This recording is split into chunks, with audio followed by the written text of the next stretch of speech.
Thanks for joining us for Ask Us Anything at Goucher College. Hello, my name's Corky Surbeck. I'm Director of Admissions at Goucher. Today's Ask Me Anything program comes to you from the admissions office at Goucher College in suburban Baltimore, Maryland. You can send in questions to us by using the chat function at the right of the video, by email, askastudent@goucher.edu. That's askastudent@goucher.edu. on the 2023 Facebook page, or via text at 410-469-8243.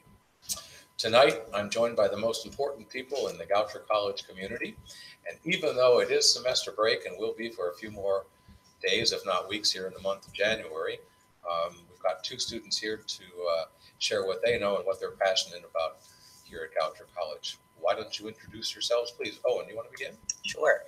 My name is Owen. I am from upstate New York. I'm a double major in Women and Gender Studies and Communications. I think that's my gist. Hi, my name is Sophia Cisneros. I am a sophomore behavioral economics major, which is an IIM, which is an individualized interdisciplinary major, just to make your own. I'm from Washington, D.C. Thank you. First, to the audience, we recognize that you're admitted applicants, although you come to us tonight with your questions representing two different enrollment platforms, if you will. Actually, entrance plans is a better way to put it. Some of you have applied to and are now admitted early decision applicants, and others of you use the early action entrance plan. With the exception of an enrollment deposit deadline, the only thing that's the only item that is different, and everything that we talk about with you this evening will be good for the entire audience who's watching us. So again, congratulations on being admitted to the college, and whether you're an early decision admitted applicant or an early action admitted applicant, we hope that you're going to end up at Goucher College. Maybe we can help tonight. We'll try to do our best. Let's start with this, an answer from both students, from Sophia and from Owen. What drew you to Goucher College? Maybe you could actually say a little bit about your search and how you landed here. I went first last time. Okay. All right, so the way I landed at Goucher was a thorough search of multiple small liberal arts colleges along the East Coast. So my furthest one south was in North Carolina, all the way up to New York. And I visited, I think, about 20 schools. Yeah, it was a little much. That's a lot. It was a lot. I also visited some larger schools, and Goucher just stuck out to me for the community, which it's a small community, which may seem common in a lot of different liberal arts colleges, but the inclusivity that I felt while being at Goucher, especially since I did it overnight, was really overwhelming, and I could see myself walking around the campus, and so that's really what kind of made Goucher for me. The three things that kind of stuck out to me about Goucher was the amount of resources that are available, the community and the type of people that are here, and the dedication to social justice. Those were the main things that pulled me, because I really wanted a school that was going to educate me about topics that I felt were really relevant in order to be a respectful and better person that I knew I didn't know a lot about. I knew that this was my first time being away, and I was going to need all the help I could get, and so the plethora of resources are very helpful in just terms of preserving my mental health and getting my papers done and everything. And then the community, I feel like it is a small school, but it's more than that. It's there's a specific, I don't know, there's a lot of different types of people who come to Goucher, but a lot of us all have that dedication to be woke. And so I think that's really common, and just the vibe of just kind of being chill and nice is familiar here. Very good. And now that you're both experts, hindsight is 20/20. Sophia, you're in a perfect spot as a sophomore. By definition, a wise fool. Thank you. Right. That's right. What made you nervous about going to college? What made you excited about it? What made me nervous was actually being responsible for myself. Being in high school, I was not exactly the most responsible, especially with my schoolwork, which is something that you have to really just be on in college, and you don't have teachers coming after you like, hey, where's your assignment? No, it's on you, and if you don't turn it in, you kind of know where your grade is just because you know what you're doing and you know what you're not doing and you know if you're showing up to class or not. But that also kind of excited me because it was a challenge to really allow myself to grow. Um, and yeah, those are really my biggest fears and my biggest excitement. I was nervous to come to school for the research papers. I did 2 of them in high school and was like, I cannot do more of this. And that was my main reason of I was like, I can't go, I can't do that. There's actually a research assistant here, which I was like, actually, maybe I can if there's specifically a person helping me. But I was really excited to come to school to get away from home and to be on my own and be an independent individual. So I was really, really excited for that. Very good. So Goucher College prides itself on being a residential undergraduate liberal arts college. We're one community here. You could even say it's made up principally of an academic and a residential community. So we have exciting news to share because a lot of you want to know, where are you going to live when you come to Goucher College? And are students required to live on campus for 4 years? So let's take the first part of that question. Where will a new first-year student live on campus? You're an RA, go for it. I guess What's an I RA? am. Oh. So an RA is a residential assistant, and they are students that have been hired in order to help facilitate the transition from living at home to living not just away from home, but on campus, where you do everything. You socialize on campus, you sleep on campus, you eat on campus, you learn on campus. Everything you do is here. That being said, there are things outside of campus, so it's not too overwhelming.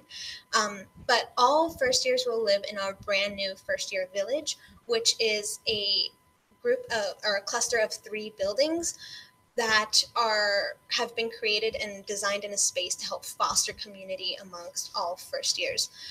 So that is where all first years will live, and each one has its own community space to help build community. So one has a theater lounge, one has a game room, one has a demo kitchen, and you would just be randomly assigned into one of those 3 buildings. And students don't technically have to live on campus for all 4 years, but there will be, it's encouraged based on how strongly we build community here, and because it's helpful to be living on the campus in which you go to school. So housing is definitely available for all 4 years, even if it's not necessarily required. Mm-hmm. Yes, over 90% of our students are in residence. And to echo what both Sophia and Owen just said, make no mistake about it, we will reserve the very best and the newest facilities for our first year students. Nothing is more important than your transition. A quick one, a smooth one, a good one to the college of your choice. So, what are the opportunities for students to get involved outside of the classroom? So I'm thinking clubs and organizations, but there's a lot more too. What are some opportunities? Definitely.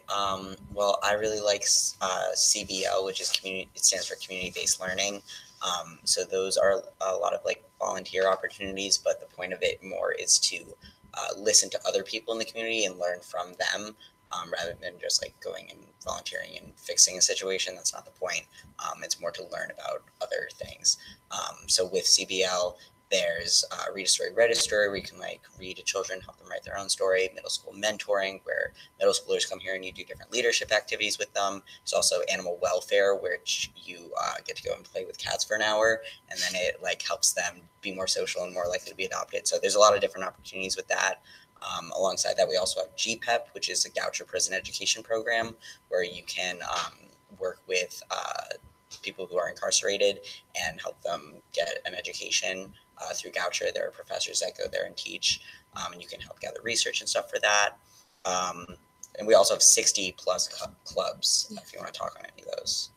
So yes, as Owen said, we have about over 60 clubs at this point. They range in all sorts of areas of interest. So we have a bunch of dancing oriented clubs like salsa. We have the Carom Gophers that are they're new and they do Bollywood dancing. We also have, I believe, hip hop club, Zumba club, which is new from this past semester, which is really fun. We also have clubs like Bad Movie Club, Board Game Club, Yoga Club, all sorts of clubs. Yeah, there's a list online, and the thing is, anybody can make their own club. I think you need to have like 5 people or something signed up, and then like you can create your own club of anything that you want. So it's nice to be able to have that freedom.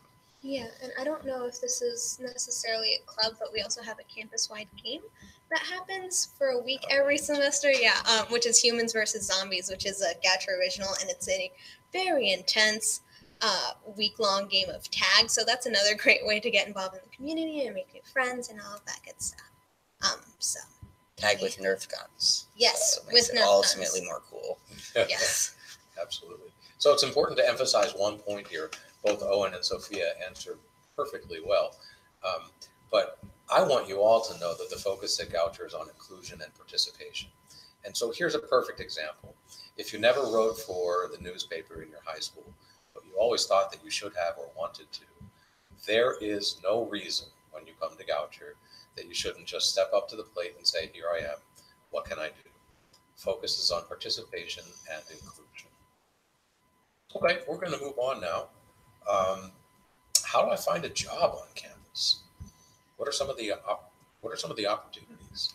So, within the first couple weeks of you getting to campus, we actually have a campus-wide job fair, which employers from both on campus and off campus, so employers from really close by that you can access easily, come and allow for an opportunity to students to hand in their resumes in person. So you really get to meet who your employer would be, what the job's about, ask those kinds of questions. However, we also have an online resource called Goucher Recruit, in which you can upload a resume, and one of our and one of our professional staff or our student staff will read through your resume and correct it and provide any edits that need to be made, or they'll approve it, and then from there you can upload that resume to not just jobs but internships as well. And online, it's a much wider pool of employers, not just from on campus and nearby, but also in the city of Baltimore, and you can even look up in your hometown where some employers have uploaded opportunities from there. But yeah, so in terms of on-campus work, that job fair, a lot of employers will come to you, so you can. Is that good? All right, cool. We can. You can work in the admissions office like we do. You can work as an RA. There are opportunities working in the president's office, in the auxiliary office, and with student administrative services, which is just around the corner here. So there's lots of opportunities to work with more professional staff. You can also work in the library where you like monitor the books and like check in and out books. I have a lot of friends who work there, or in the writing center where you can get trained to tutor students in writing. And on the website Goucher Recruit that you mentioned, there's a lot of different positions for on-campus work. So there's a lot of different opportunities available. So my highest recommendation is that you consider a campus job when you enroll at the college of your choice. And of course, we know that'll be Goucher, right? For a number of reasons, though, really. It's a great way to create an affinity group. It'll help you learn more about your own community very, very quickly. And who knows, it could lead to maybe an internship, maybe interviews at some point later on for a full-time position even after your college experience. So employment is good, probably limited to 10 to 12 hours in your first year per week, that is, because you are a student first, and that's most important. Now to a topic that I know that we could talk all night about, but we won't do that. But we do have plenty to say, and it's about study abroad. It's a unique feature at Goucher College, the only college in the country where 100% of our students are required to study overseas. Not a new thing, been around for a while, and it's indeed here to stay. But is study abroad required? Because not everybody knows. And because it is, answer in ways that give examples of how a student can fulfill a study abroad experience. I can start. Well, I always found this question really interesting because while study abroad is a requirement, there are overrides to the majority of requirements. So I have a friend who has a disability and is unable to study abroad because of various reasons. So she is able to become exempt from that, but that's not what we really base everything around, because the majority of our students study abroad. As long as you don't have something prohibiting you from studying abroad, we really encourage it. And so we have a variety of programs online. Even before I came to Goucher, I looked up all of the programs that you can go to, and there's a lot of different opportunities, and some are recommended more based on your major of interest.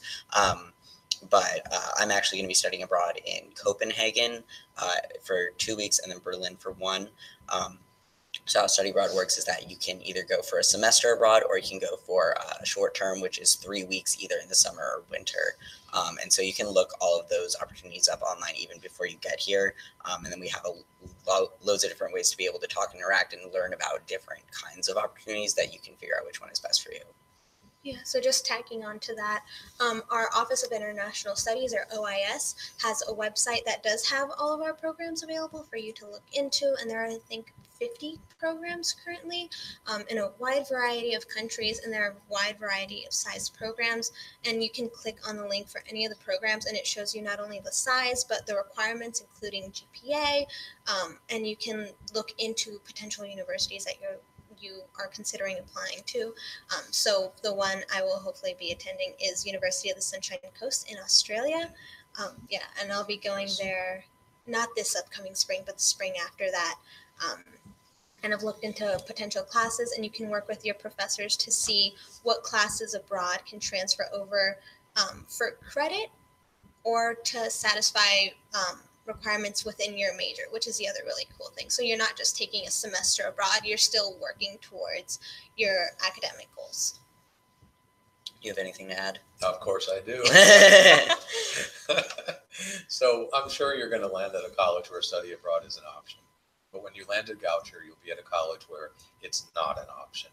Your roommate, your hallmates, your classmates, your peers, everybody will study overseas. It's a game changer. Imagine how that will change the conversation in every part of your academic and residential experience at Goucher. Of course, you'll be more worldly. That's a deliberate understatement, but think about what it means. You'll understand yourself better, your own community better. You'll have had experiences where you learn a different economy, different politics, maybe different religion, certainly different cultures. You become a changed person, and you understand that the way that we do it here is not the only way to do it. It's a life-changing experience, and I hope you have the opportunity. I really do. So we're going to shift gears here, because here's a real practical question. Looks like it's somebody from the great state of Maine who is asking, when is the early decision enrollment deposit due? I know the answer. Do either of you? Okay. That's easy, though. The answer is January 15, which is coming up in just a week or so. And the early decision part of the class of 2023 will represent a terrific fraction of the whole class. And we're so excited that you get a chance before others to tell us that Goucher will be your home. January 15th is the enrollment deposit deadline for early decision admitted students. So now, Ariana A. wants to know, how's your orchestra, and do I need to audition for it? Do either of you know? I do know. So for all ensembles on campus, so we have 4. We have the Goucher Chorus, the chamber singers, both of which are choirs, our orchestra, as well as our jazz band. You do need to audition. That being said, the auditions are not overly rigorous or overly structured. So you would, upon registration, register for the orchestra, and you would you would set up a time to audition with our orchestral director, and then go from there. You would identify your instrument and any experience you've had playing in an orchestra, and then our orchestral director, which is Elisa Kohler, she would get back to you on whether you are accepted into the orchestra, and will show up to the first rehearsal, and then just go from there. I have no more to say. I'm so glad you knew the answer. Yeah. That's terrific. Well, again, shifting gears here, does Goucher College have a unique first-year program or first-year experience? Thoughts? What do we? Do we ever? Yeah, we have a lot of things. We have a class taught by a student here. Basically, I feel like it's how to go to college, kind of in like a 7-week course, and there are different activities and not themes, topics for each class that get covered that we feel like are important to know coming into college. We also have a first year seminar, which is a class based on your interests. So it's kind of like there's a large selection. I believe there's one on like Beyonce's Lemonade, and you get to like dissect that and realize the cultural importance and discuss it. So there's a lot of different like really specific topics for classes, and it's required for freshmen or for first years to take it. So that way you're engaging in this topic that everyone else has a similar interest in, and you all chose it. And then in addition to that, our first years have 3 different advisors: a staff advisor, a faculty advisor, and a student advisor. So there's always somebody to go and talk to if you are struggling or need someone to run something by or need to learn more information. So just on that student advisor, that would actually be your first year mentor, which you get your first email from, I believe, in late May or June, and they kind of email you every few weeks from there just to introduce themselves, and you actually are in a group with that first year mentor, and so they will start encouraging community building within that email chain before you even get on campus. Then when you do get on campus, you get to meet all these people in person that you've already theoretically been talking to for a couple months. So that's a really great way to figure out who at least your initial friends will be on coming onto campus. And that's your first year mentor is also the person that teaches the how to go to college class, which is our first year experience class. Do you have anything to add? I don't. Okay, all right. That was so well done. So do you know if most students have cars? From my understanding, I believe about 30% of the students have cars. And so most of the people I know have cars, but obviously the majority don't. But first year students are allowed to bring cars to campus. I believe it's a $75 or $80 fee for the year, and then you get a parking permit, and then you can park in any of our lots. So parking is definitely, or cars are definitely allowed, and you can park on campus. Yeah.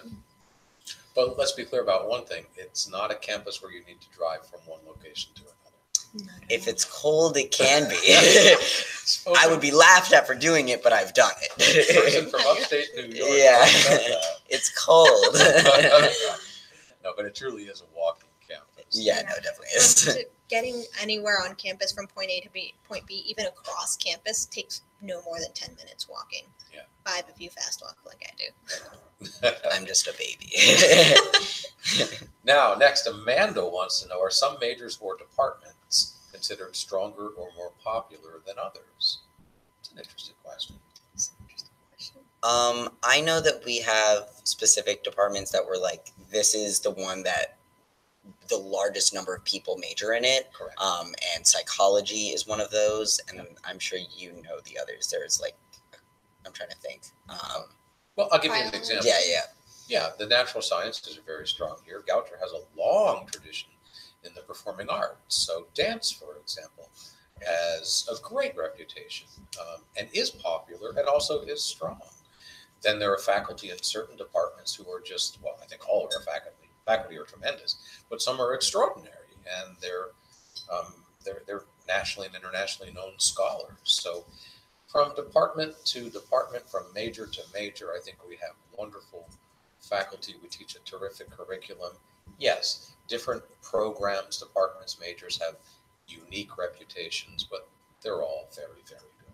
Yeah, I don't think there's necessarily one that's stronger than another, but I feel like there's just a wide range of things that you can go for, and so there's ones that are more popular, and then there are ones that less people major in, but that doesn't make them any less strong. Completely agree. Yeah. And just so that you all know, about 40% of the students who arrive at Goucher are academically undecided. And so this is a place, like are so many liberal arts colleges, where you can be exploratory or use that very first year to work very closely with your academic advisor and others by taking classes to find out where your interests are, where your strengths are. Chances are when you encounter a college curriculum for the first time, you're going to be encountering classes, content that you've never even experienced in your secondary school experience. So it's great to know that you can have some time to make these decisions about where you will find an ultimate home in a college curriculum.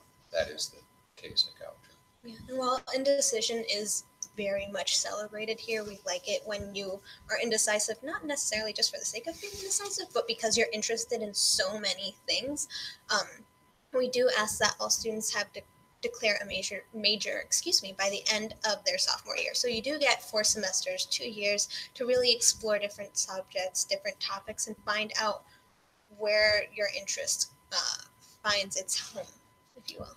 That's perfect. Just remember, undecided doesn't mean you don't have interest. It means you're simply not ready to say which one is first or which one is second. And that's what really the first year is all about. Yeah, I know somebody who changed their major their senior year and is going to graduate on time. So like it's possible to do, and you can, if you're undecided for a long time, like you can pick something your sophomore year and then change it, and it's okay. But we don't encourage that. But it's better to be in your sophomore year, but it happens. Well, we're part of a place, we all know this. Maybe some of you do too, where our own college president has changed his major 9 times. Yeah, right. In his undergraduate experience. So it's a good thing. Indeed it is. It's Amanda who wants to know, how ethnically diverse is the campus? Any sense? I believe 40% of our students identify as a person of color. Certainly so in the first year class. Very close to that for the whole 4-year. Yeah, I think when I looked it up, it was like 42% in the first year class, and the rest it was like 38. So I chose a happy middle. But yeah. Very good. I believe we have students in either the first year class or sophomore class that represent over 30 or 40 countries. That's correct. The exact number. Yeah.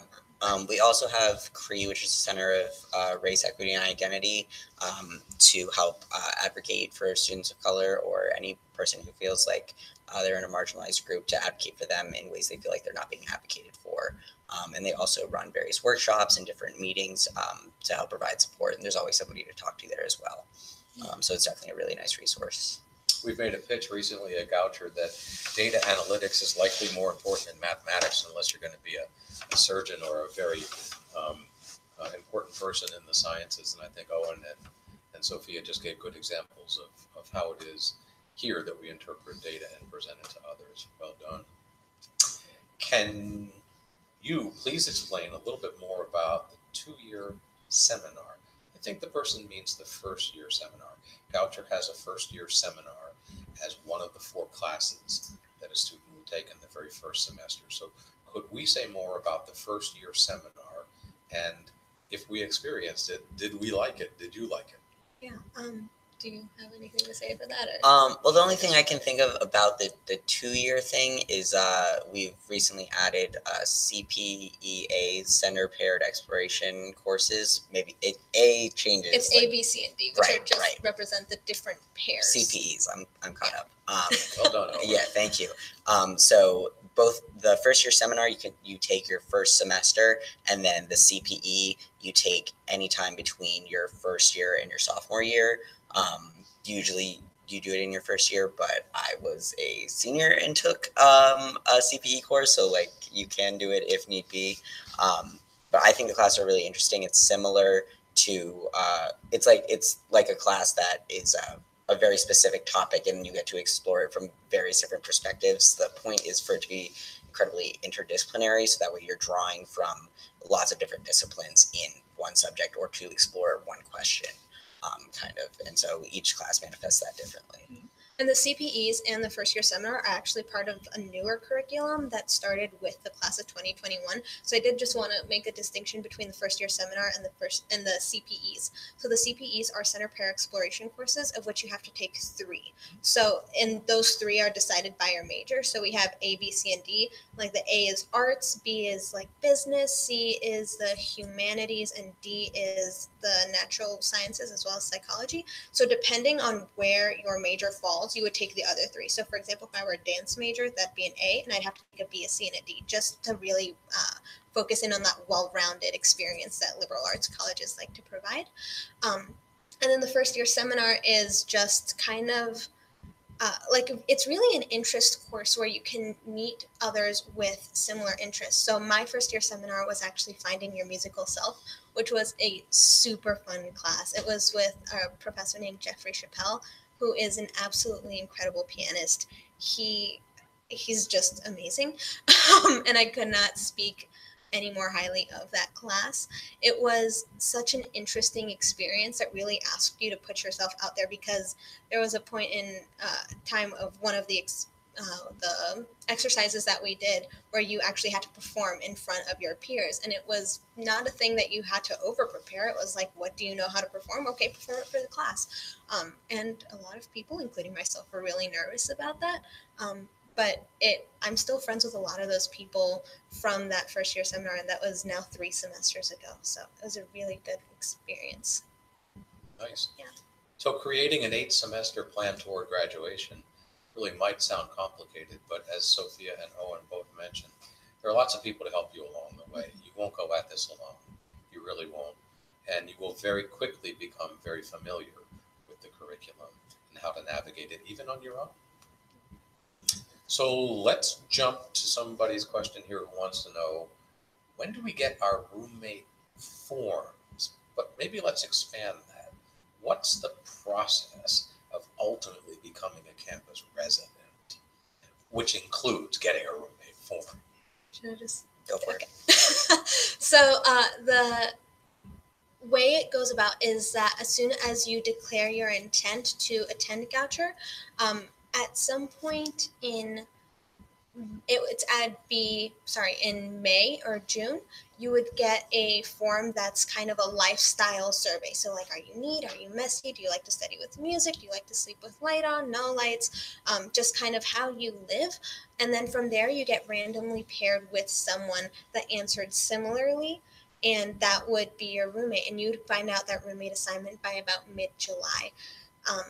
The only way that you know who your roommate is before that is if you were to meet them through the Goucher Facebook group, or through an on-campus event and requested that person to be your roommate before getting randomly assigned. Then you would get to campus, meet your roommate, move in, meet your resident assistant, who would facilitate any issues that were to come up, because your lifestyle while you're at home may vary greatly from your lifestyle on campus. And that's just kind of bound to happen, because all of a sudden your mom's not telling you to pick up your clothes anymore. That's just a thing that you have to decide whether you want to pick up your clothes or not. And so roommate conflicts, while we try to minimize them by matching those people together who answered similarly on the survey, so please do that honestly. That's the biggest piece of advice we can give for trying to match you with someone who you can live with. And that's something that's also important, is your roommate may not necessarily be your friend. And your roommate, the key thing to having a good roommate is that they are someone who you can live with, not necessarily be best friends with. And so should any conflicts arise, your resident assistant is there to help you resolve any of that. You also have a roommate contract with which both of you sign off on at the very beginning once you move in. And so you get a couple days to adjust, really unpack, and then your resident assistant will come to you with this contract and say, okay, if there is food, can this person go into your food and eat? And some people are just like, yeah, I don't mind. But then later on down the line, you may realize I didn't mind if you went into my snack bin and ate some of my food, but I didn't mean all of my food. So another thing to just really be mindful of and be honest with is what you are comfortable with another person doing or acting like in a space that you both share. Yeah. So the form that you fill out is going to be online, and it's important to fill that out as yourself and not to be like, yeah, I'm very neat when you're not, just because you think you will be. So that's an important thing. I also always like to mention when talking about rooms that we now have gender neutral housing. So there are going to be specific gender floors if you prefer to be with people of the same gender as you. But this means that a guy can room with a girl, and you're going to be paired with someone based on this form with someone who has the same gender identity as you. But it means it's an option primarily to be inclusive towards trans students, to live with whoever you want to live with, whether you're male, female, or gender nonconforming or whatever. So that means also the majority of the floors are co-ed, which means also the bathrooms are co-ed, which has not been a problem for anyone. And there is a single-use bathroom that's more accessible if people prefer that. So I always like to mention that when I'm talking about rooms. I think the biggest incident that's happened in a bathroom is someone slipped. Yeah. That's about it. Yeah. Just be careful in the showers. One of you writes us and tells us that you're from the South. You and a lot of students who come to Goucher. Can you share with me what winters are really like? So, we're in the middle Atlantic here. We're actually below the Mason-Dixon line, just barely. But, well, I'll begin and turn it right over. We get 4 seasons. Yeah. My first year here, there was like the biggest snowstorm there's ever been, and it's been nothing like that since. Every year there's been like a couple inches of snow max, or like no snow, but it gets chilly. But I mean, there's 4 seasons, that's clear, but it's not like a crazy intense blizzard all the time. Like, I have not even worn a winter coat yet this season.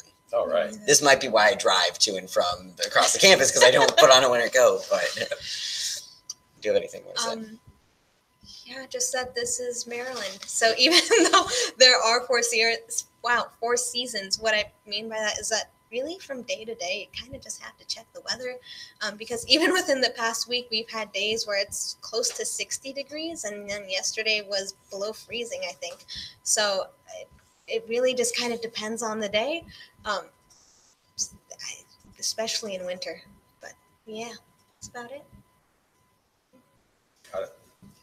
So somebody writes they looked on a FAFSA website and saw the college's graduation rate at approximately 65%, but wasn't sure if that's correct. Is that the graduation rate? Do you know? You and I have had a conversation about this once, and from my understanding, I don't know the exact graduation rate, but from what I understand is that that's including people who come in as first years and leave at the expected time of a senior. So that's not taking into account anyone who has taken a leave of absence, taken time off, or like transferred in. Maybe somebody went to a community college and then came here, or like took a leave of absence to go to a community college and came back. All of those people are not included within that percentage because it's not in the exact time frame. So I took a leave of absence, so I'm not even included in that, but I am graduated from Goucher within the same 4 years that I was going to. Sure. And to make something abundantly clear, we aim to graduate students in 8 semesters' time. It's far too expensive for students and for us to go longer than 8 semesters. So that's clearly our goal. The Goucher rate of 65% is way far above the national average. We continue to do better each year. And so just so that you know, we monitor 2 different rates. One is called a fall-to-fall retention rate. That's from first year to sophomore year. That's a fall-to-fall retention rate and a graduation rate. And we've made some real good strides in recent years, and we'll continue to do so.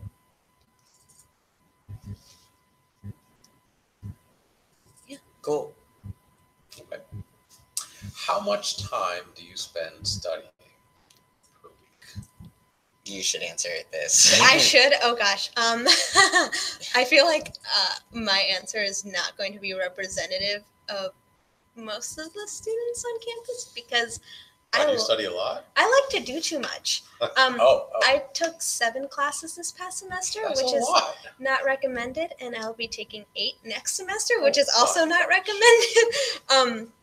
But typically, it really just depends on the classes you're taking too, because a class that's more discussion based, you may not have to study at all, given that you'll be writing more in-class essays, more reflective pieces rather than research papers, which would take significantly longer. Also, if you're taking a math class, like a calculus class, for example, which I did this past semester, we would have weekly homeworks rather than classly homeworks. And is classly a word? Probably not. It is now. And those easily took 12 to 16 hours to do in a week. And that's on top of other homework. So I don't put that number out to scare you, but that's just, it varies on not just the amount of work that you are given, but the amount of work that you're willing to put in and what grade you are trying to get? Are you just trying to pass, or are you trying to actually do well in the class? So on the other end of the spectrum, I'm getting the I. Approximately, if we're going high here, like 2 hours for the whole week. It's not great. I am really good at managing my time well and like doing what I can in the class. If they're like, here's an allotted time. And so one teacher was expecting us to do a lot outside of class, but we were very efficient in the class and got our whole project done. So that's how I utilize my time. But it's also like I struggle with reading, and so sometimes there's a lot of readings and I don't get to all of them, but I pay attention a lot in the class, so I learn and take notes based on what everyone else is discussing that happened in the reading. So that's not something to go for, but it's like that's what has worked for me in some semesters with certain classes that have like a million different readings. But yeah, I feel like how much time you spend studying per week definitely depends on what classes you're taking and what major you're in. So what I recommend is looking up like Rate My Professor and seeing what everyone else has said on the class, or just talking to other people on the campus about like, hey, like, did you take this class? Do you know this teacher? Do you know what happens?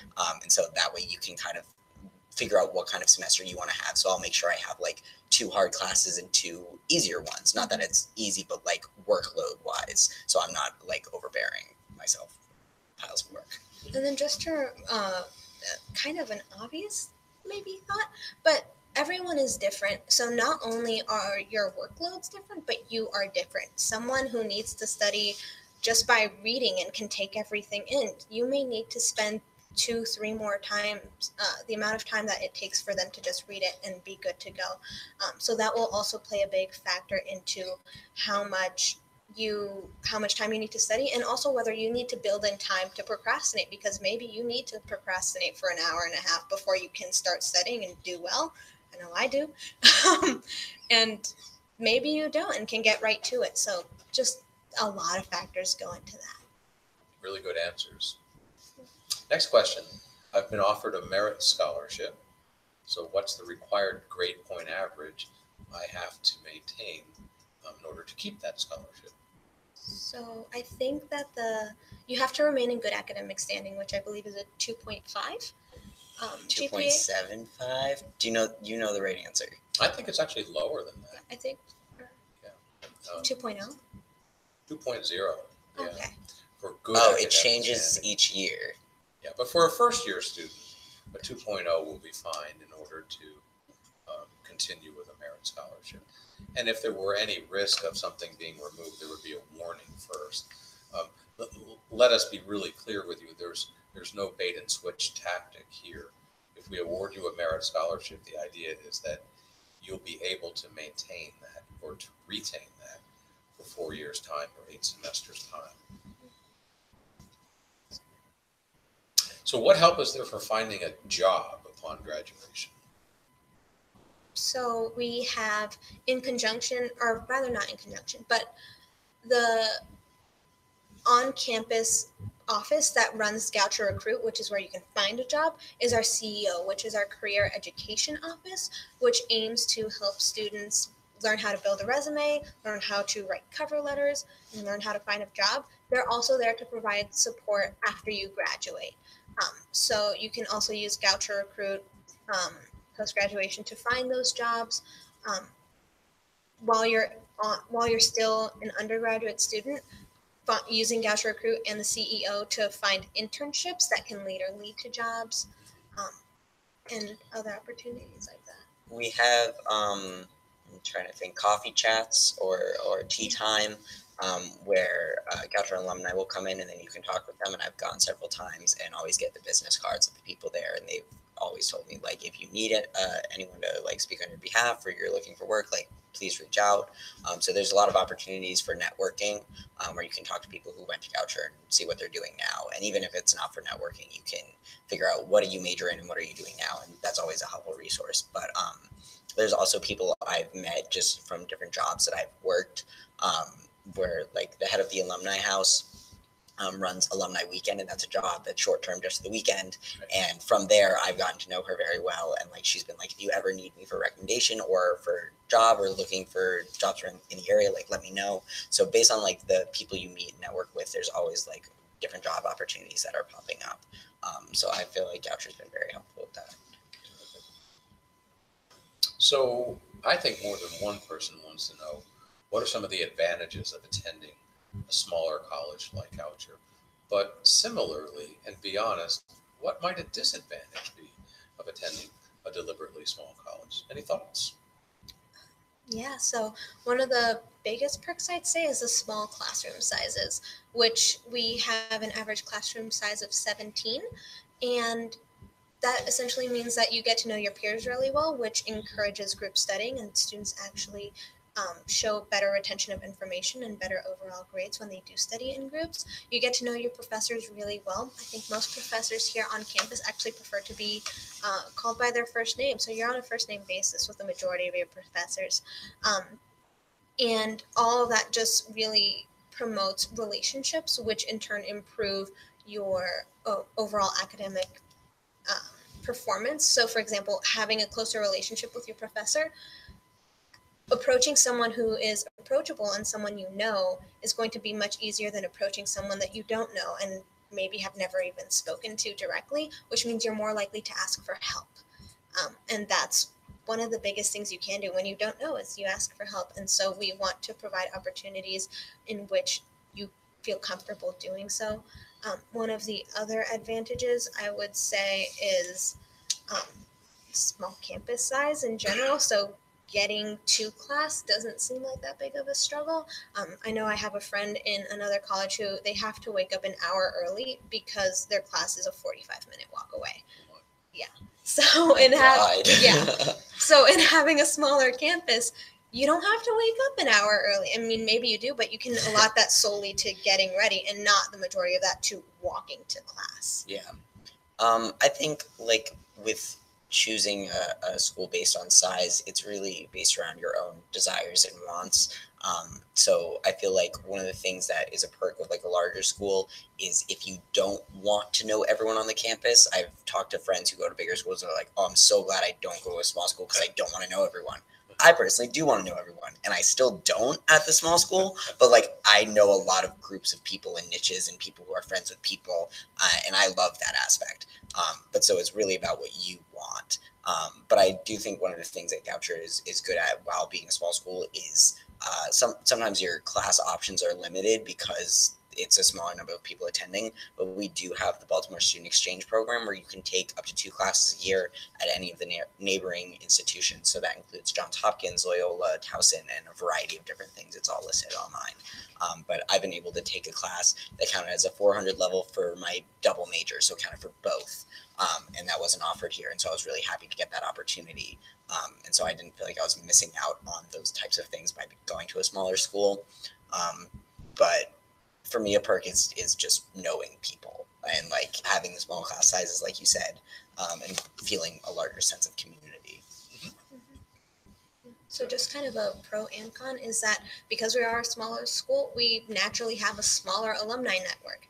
That being said, the other side to that is we have a much more intimate alumni network.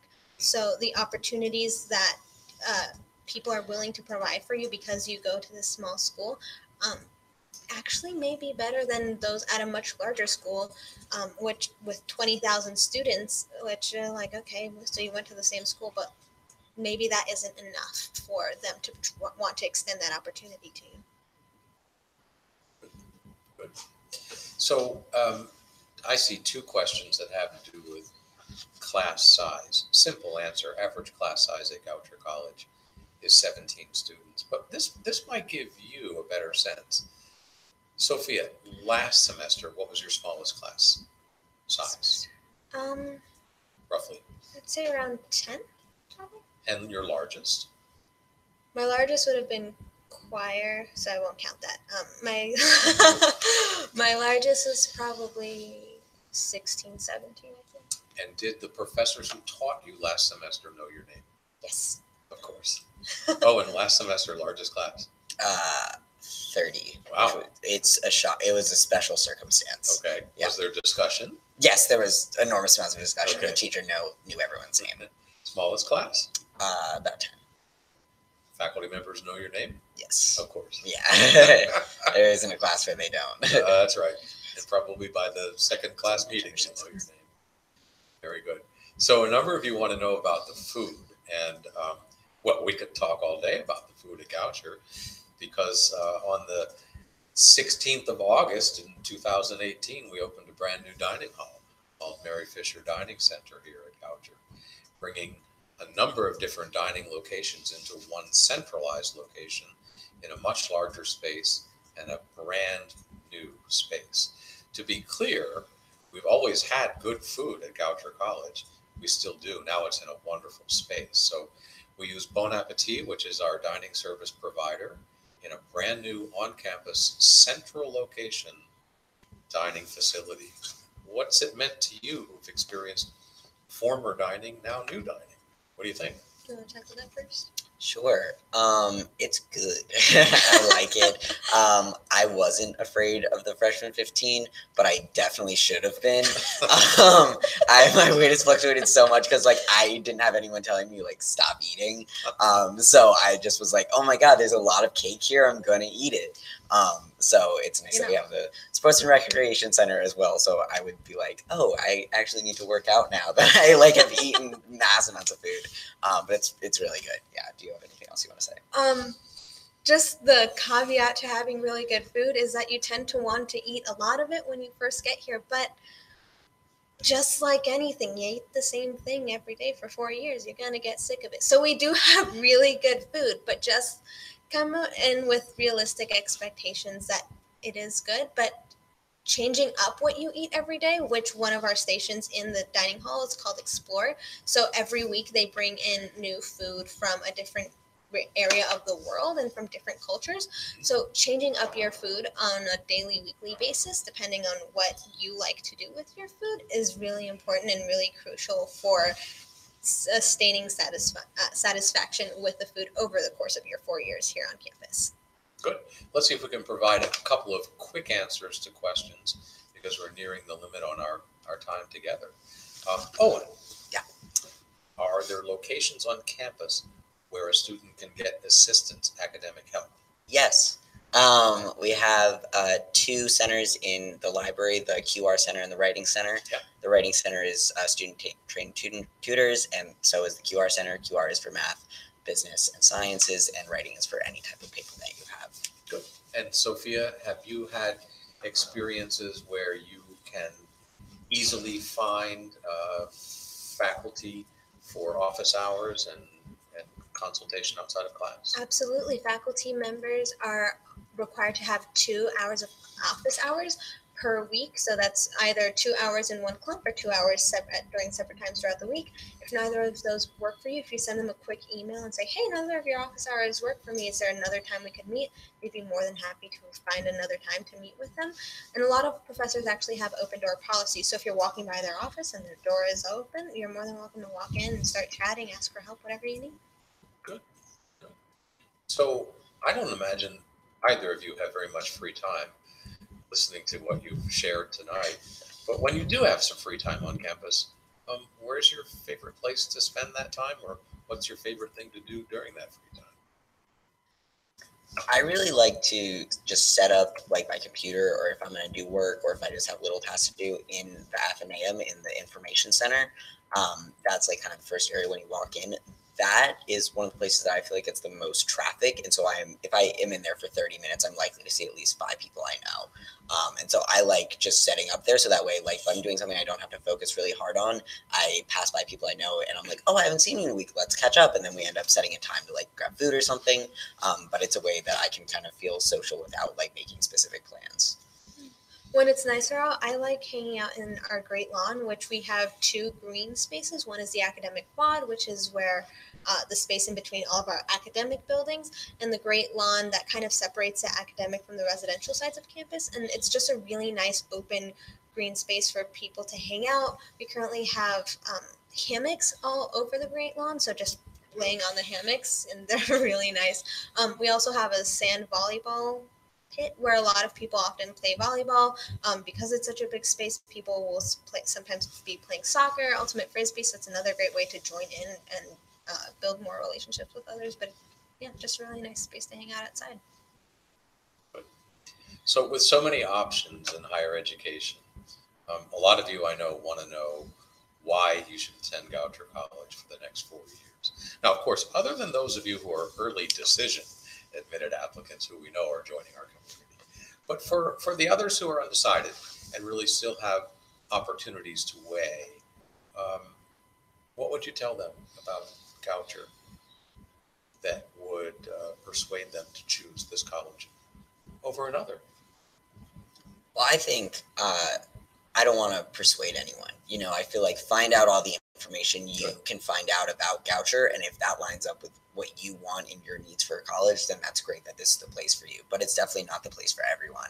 I feel like Goucher has a really opening and welcoming and accepting community, and anyone who isn't is kind of like, why are you not that way? Let's educate you so you can be more accepting and welcoming of people of all different kinds.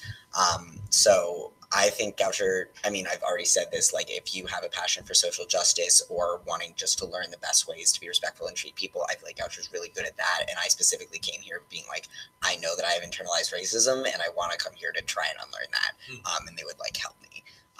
So I like Goucher for that. And I mean, just finding a place of community that you want to explore yourself in, I think is what Goucher does. Just kind of tacking onto that, no two people are alike here at all.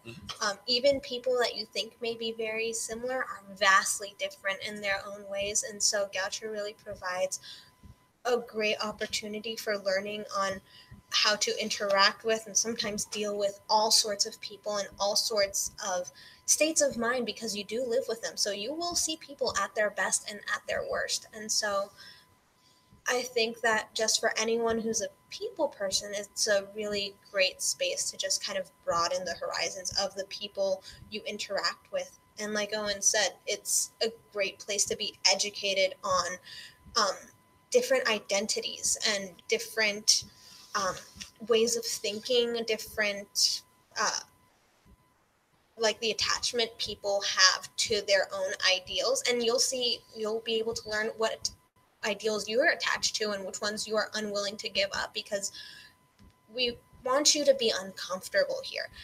And this is something that ACE, which is our Academic Center for Excellence, they really kind of talk about this a lot, is there's a difference between pain and discomfort. If you are in pain, you should stop. If you are uncomfortable, that is an opportunity for growth. So if you are confronted with something that makes you uncomfortable, pause and first try to think of whether you're in pain or not. But if you're not, just see where that can go, see where that leads you, see what new trains of thought enter your field of experience in your mind. Yeah, thank you. And so that's just why I would personally choose Goucher and re-choose it every time. What great answers. Thanks, Sophia and Owen, you did a great job. Thank you for facilitating. Well, yeah, you're welcome back to any Ask Me Anything session that we offer in the future. And speaking of, there are a number that will happen after this date on Tuesday, February 5, on Thursday, March the 7th, on Thursday, April the 25th. Those are all Ask Me Anything or AMA dates. So, you know, one thing that you should do really is watch closely the website and stay in touch with us. We'll send you quite a bit of communication, but it's meant to be helpful and to nudge you about some of the opportunities that are out there for you to continue to stay connected with Goucher College. So, you know, less than 120 days from right now will be May 1st of your final year in school. And May 1st is called Common Candidate Reply Date. And that's the date by which those of you who are early action admitted applicants need to notify Goucher whether you're coming. And we want you to come. We want you to be a member of the class of 2023 at this great place. There's a lot that has to be done between now and then. Perhaps you're a student who has not yet received a financial aid award or package. Please make certain that your financial aid file is complete so that we can provide you with that very important enabling information. So when you have all the information that you need from Goucher, you should be able to make a decision. Many of you have visited already. Some of you need to visit again and even again after that. And we welcome you back really anytime that's convenient for you. I'm fond of saying that every day is an open house at Goucher College after you've been notified of your offer of admission. So come and see us often. We will be in locations around the country holding what are called Goucher Bound events, receptions for admitted applicants, and we'll notify you if we're coming near you. Perhaps you can join us there. We'll also be holding 3 very big, large open house programs for admitted students and family members, all in April. Monday, April 1, Saturday, April 13, and Monday, April 22. All in the month of April, when you can come onto campus and we will wow you and we will win you over that day. And by the time you leave, you'll be in the Goucher community, I'm sure of that. Anything we can do to help you, that's what we're here for. And again, we congratulate you on earning admission to Goucher College, and we hope to hear from you and see you often. Remember to check in with us for future Ask Me Anything programs. So on behalf of Owen and Sophia and this great technical support team that we have here, we appreciate your being with us tonight. Have a good night.